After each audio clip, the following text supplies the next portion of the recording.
You know, it's no easy summer, and in times like this, you really want to enjoy the weather and break that sweat. Good game, buddy. Game.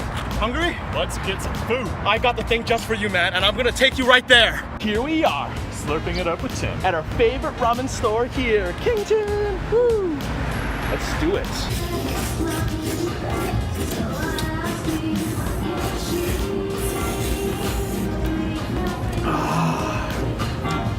Really delicious. And you know what? The whole day we've been waiting for this treat right here. Japanese karaage. I love fried chicken. Now this is a Japanese style karaage. Really, really authentic, double fried. And they also serve it with this Japanese mayo here. It's not your normal mayo. What makes this different than like American fried chicken? Now I'm gonna have to show you that, man. Like, do you want to learn how to make this at home? I guess so. Good stuff. There you go. Whoa.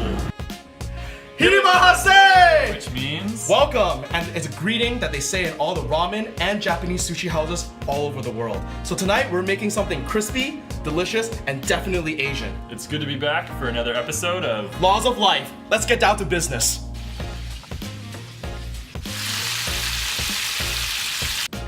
That all starts with this nice, juicy chicken thighs. Now, Preston, where are the thighs? right there. Right here, buddy. Okay, let's get cooking now.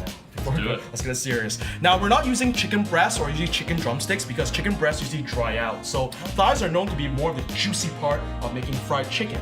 And that's the reason why I actually use it. You know, sometimes chicken drumsticks are good, but you want to have nice chunks of meat, Yeah. so it's easier to bite and easier to eat.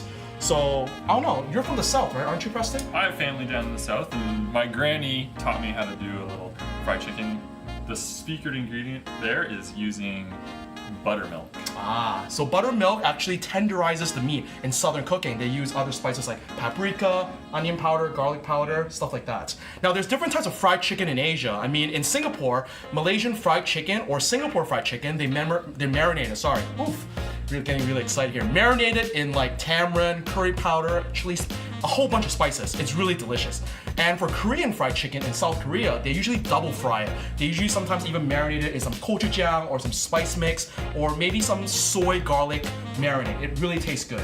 Now for Japanese karaage, now karaage means fried bits of meat. It can be chicken, it can be pork, it can be fish. And in this case, we're using chicken thighs. So this marinade starts very simply with these ingredients here. 1 tablespoon of everything. So we're gonna use some light soy sauce right here, light soy sauce. We're gonna use 1 tablespoon of sake, adds that nice depth of flavor. Sake in more there. than 1 tablespoon. Some mirin. Mirin is a sweet Japanese vinegar, so 1 tablespoon of that. Add that nice sweetness to it. And we're also gonna put some sugar in, add that sweetness. So 1 tablespoon of sugar, mix that in. So we're just gonna mix these thighs very nicely, like this. We're gonna grate in some ginger, give it that nice oriental Asian flavor. Grate some ginger in. There you go. Done. Maybe a little bit more ginger to get that nice heat. Perfect. And of course, some garlic as well. You know, this marinade, the longer you marinate it in the fridge, the better. You know, it tenderizes the meat, gives it a nice sweetness, oriental taste of Japan. So, there you go. And you actually want to mix this together. Nice, it's like a nice little concoction here. Now this is how the meat looks like after it's marinated. It smells really good. So it's nice and juicy and tender right now. What we're gonna do is we're gonna crack a beaten egg, one-handed crack, and just mix it together like this. So the egg kind of binds this chicken together. 1 egg per about 1 to 2 pounds of chicken. What I wanna do is I wanna wash my hands as well. Just let this sit. And what we have over here, we have some oil that is actually boiling right now. So what I did was, in Japanese cooking, it's similar to tempura. So you use your chopsticks like a thermometer. You don't have these fancy gadgets and all that. So what this garlic does is it flavors the oil for one. But when you see it boiling this aggressively, it means it's pretty much ready to fry. And I want to lower the heat to a number 4 scale, just to make sure that it doesn't go too wild. So you can tell when you put the chopstick in here, it's boiling. Now, to give you guys a little bit of a lesson on frying, so I'm using right now cornstarch. Now for traditional karaage, you actually use potato starch or you use a tapioca starch. But I kind of want to keep it a little bit carb-free, so I'm going to use cornstarch instead, a lighter batter. Usually potato starch gives it a thicker crust, so I don't really kind of want to use that. But it gives it that nice crust and it seals in the juices. So it's similar to a tempura, but except in Japanese tempura, use a batter.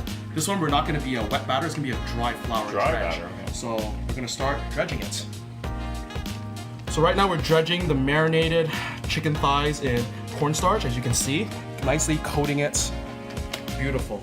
And it kind of seals in the flavor for this. How long do you think it would take to fry usually? I would say each piece this size will roughly be about 10 to 15 minutes in medium heat. Medium heat for 10 minutes and high heat for 5 minutes. It's because the medium heat, what's going to happen is it's going to allow it to cook and seal in the juices, and the high heat will allow it to crust.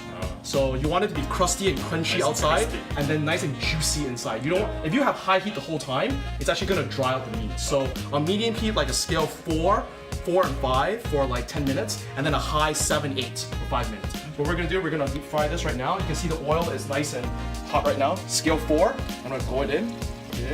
See, nice and boiling. I'll put 4 pieces so I don't lower the temperature too low. 3. And 1 more. 4. There you go. We're gonna let this bubble for roughly about 10 minutes, and then we're gonna check back in with you. Oh, I can't wait to eat this. Almost there, almost there. So after 10 minutes, it's actually cooked all the way through. You can see the batter popping up just like this, the nice bursty bubbles. So what I'm gonna do is I'm gonna crank up the heat now from 4 to 6 to high heat now. And let this simmer for about, in this oil for about 5-6 minutes. And crisp it up. We're gonna cool it down and dunk it in that amazing mayo. All right, the countdown is on. And 5 minutes later, golden brown karaage. Look at that. How crispy that is. Oh my gosh, smells amazing.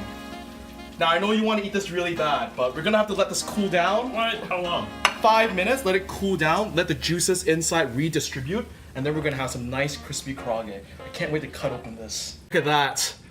Beautiful, crispy karaage. You smell it? Woo! Beautiful. A nice plate of fried chicken. That's pretty crunchy. I'm gonna show you the inside when you crack it. It might hear that crunch. Oh, listen to that crunch. Look at that. Oh, and the steam. Look at that. Beautiful.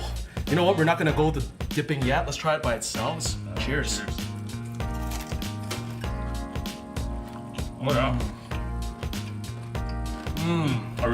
The ginger's really popping. I like that. Oh man. Hear that crunch. Delicious. And if you want to serve it nicely for your friends during a party, what we do is put a little bit of lettuce here, and we're gonna serve it nicely. Add a couple pieces of chicken right here, like this. Simple, classy. I mean, this looks like $1 million right here. And then we're gonna add a little bit of lemon wedges right here. Beautiful. Look at that. Beautiful. Some lemon wedges. A nice dip over here. You paid $20 for A bowl of fried chicken, just like this. Beautiful. Right here with a nice spicy mayo dip. I mean, I can't get enough of this. This is so crunchy. Like, wow. So, you know, this comes to show that eating outside can always be done in the comfort of your own home. It's not hard. Very easy. Yeah. Beautiful Japanese classic. Yeah. Thanks again for having me, Tim. This concludes another episode of Laws of Life. Arigatou gozaimasu. which means Thank you.